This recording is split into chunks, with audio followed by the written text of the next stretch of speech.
Hello! Ladies and gentlemen, my name is Owen, and I have the world's first degree in street magic.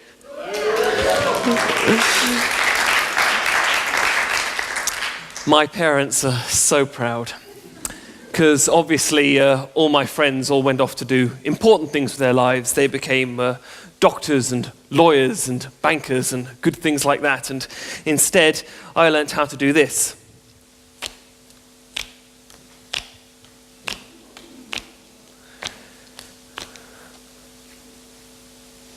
So who is the real loser? That's what I ask you tonight. Maybe we shouldn't answer that question. Well, ladies and gentlemen, my degree started as a degree in drama at Trinity College in Dublin. But when I arrived, I was lucky enough to find that my lecturers were all wonderfully eccentric and had no problems whatsoever in me studying magic and street theatre and doing my essays on whatever I wanted. The other huge advantage that I had was that Trinity College in Dublin is right next to a giant pedestrianised street called Grafton Street, which is the biggest busking street in Ireland. So between my lectures, I was able to go out, gather up a crowd of people like all of you wonderful, beautiful human beings and this man, and perform for my living, which is how I helped pay my way through my degree. This all culminated in my final year when I had to do a dissertation, which was to be 12,000 words on a subject of my choice, or I could do 7,000 words if it tied in to a practical project that I would have to do. And for most students, that meant actually putting on a grand scale play or directing something or doing a huge lighting design program. For me, I went to my tutor and said, could I do 7,000 words on street performance and do a street show for my practical project? And he just stared at me like a nun who'd just read 50 Shades of Grey and said, Owen, are you actually trying to get 5,000 words off your essay by doing something you do every day for a living? And I said, yeah. And he said, that's great. So I found myself on a cold May afternoon with a huge crowd around me. Well, it's actually a mediocre crowd, but there was a crowd around me on Grafton Street with all my lecturers in front of me, judging me for quite a significant part of my degree on my ability to pull a playing card out of a deck using my tongue, which looked a bit like this. Yes, hello, hi, how you doing? I know, very scary. Audience participation in a TED talk, that never happens on YouTube, does it? Just grab one of these for me, if you will. Just take any card you like at all. Brilliant. I'm going to ask you to have a look at that. You're going to show it probably to this camera here and show it to all these wonderful, beautiful human beings. Don't show it to me, that's very important. And when you're done with that, I'd like you to take this pen and across the face of the card, that's this bit here, if you could just scroll your signature, write your name, something across it so we can all see very boldly, because later on everyone's going to think that I'm cheating with another card, so this will make it unique. So just do that as quick as you can. It doesn't have to be a Turner Prize award-winning piece of art. Perfect, here we are. Thank you. And you can just give me back the card. That's great, excellent. Now, ladies and gentlemen, I am going to attempt to find this card using my tongue. Not my hands, but my tongue. The reason I'm obviously going to do that is because it is much, much harder for me to do, and it is obviously also much, much sexier. No. Okay, so, your card, my tongue. What's your name, by the way? Sorry. I haven't seen it, so. Gabby, brilliant, Gabby. Gabby, I will find your card using my tongue. Here we go. Your card, my tongue. Here we go. Okay. Gabby, your card is not that one there, is it? Good. And your card is not that one there, is it? Good. A real carb is not that one there, is it? Good. And it's not that one there, is it? And it's not that one there. This trick takes 4 hours, okay? Real carb is not any of these ones. I think real carb is that one there, yes? No? No.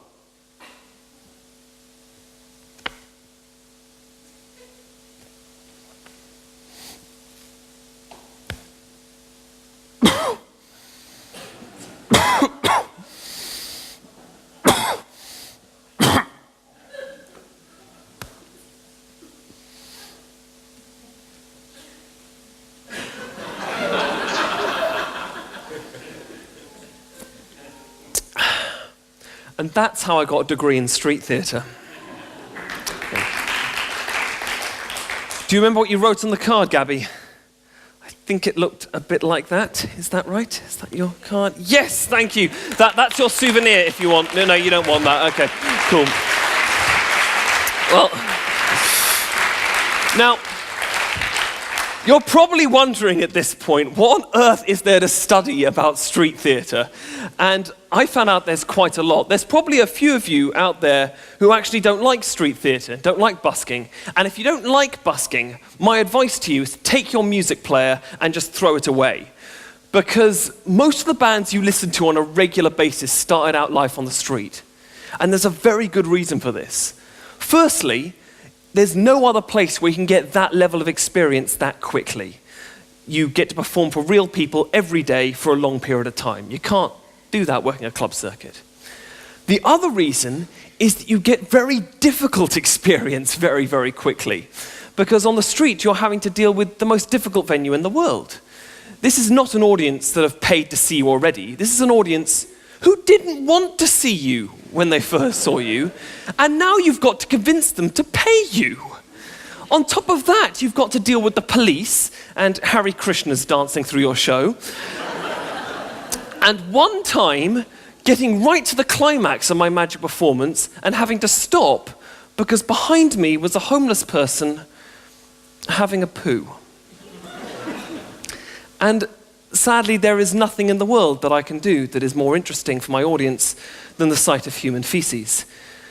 So as you can imagine, you have to get very good very quick if you're going to compete in the street environment. But there is another reason that keeps street performers coming back to the streets and not trying to move on to other things. And there are people like myself who have chosen to do this with our lives and do it all over the world. And that is the unique experience that it can give to our audience. And as I discovered during my degree, this comes back to the concept of play. Now, playing is something we all do as children, but it's something that we stop doing as we get older. And pretty much every intelligent mammal out there will continue to play in the same way as it gets older. But society tells us that when we have reached a certain level of adulthood, playing is no longer acceptable.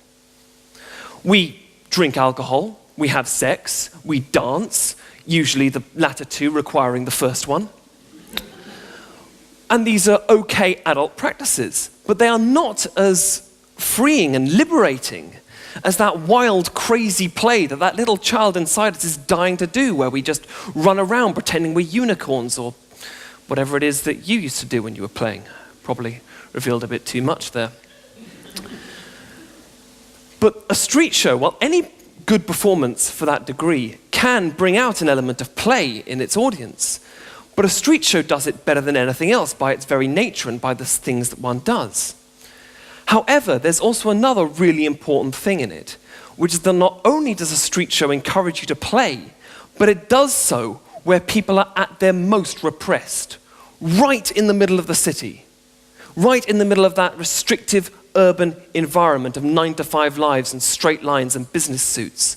And a good street performer can tear you right out of that, turn you into a child again, and then send you back into the world feeling completely different. To give an example of the difference, if I was to pick up this newspaper here, and if I was to begin to tear it like this, your minds would instantly go into enjoyment mode. You've all come here expecting to see performance. A TED Talk is a kind of performance, after all. And when you saw my name and heard the man introduce me, you knew that there was going to be magic. So as soon as I start tearing up this newspaper, your brain instantly clicks into enjoy magic trick mode. So if I was to tear up the newspaper like this, and then if I was to, before your eyes, restore the newspaper, that would obviously be pretty incredible.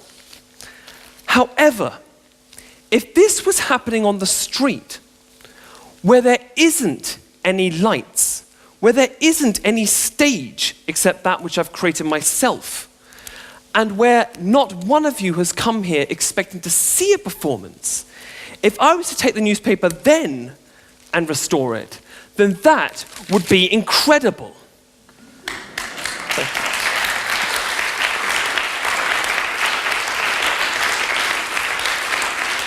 Because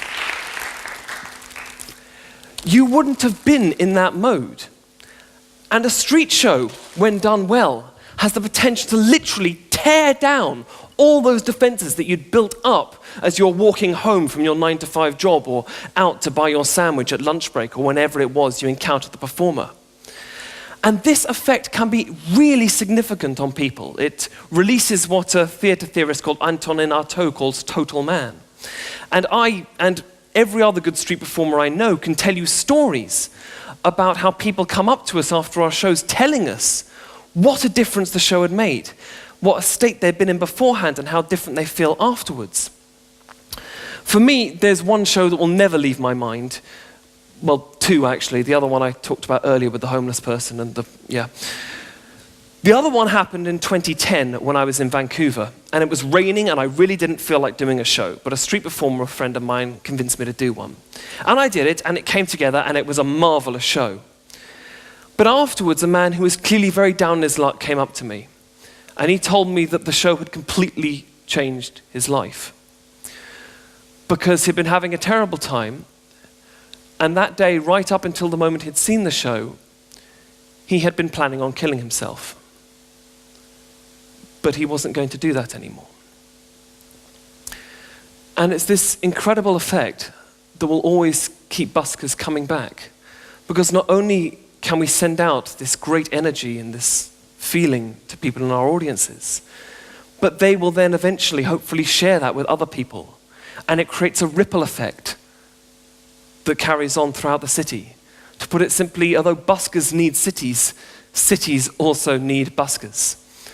Because, ladies and gentlemen, at the end of the day, I can't actually do magic. All I've ever been able to do with my whole life is make people laugh and have fun.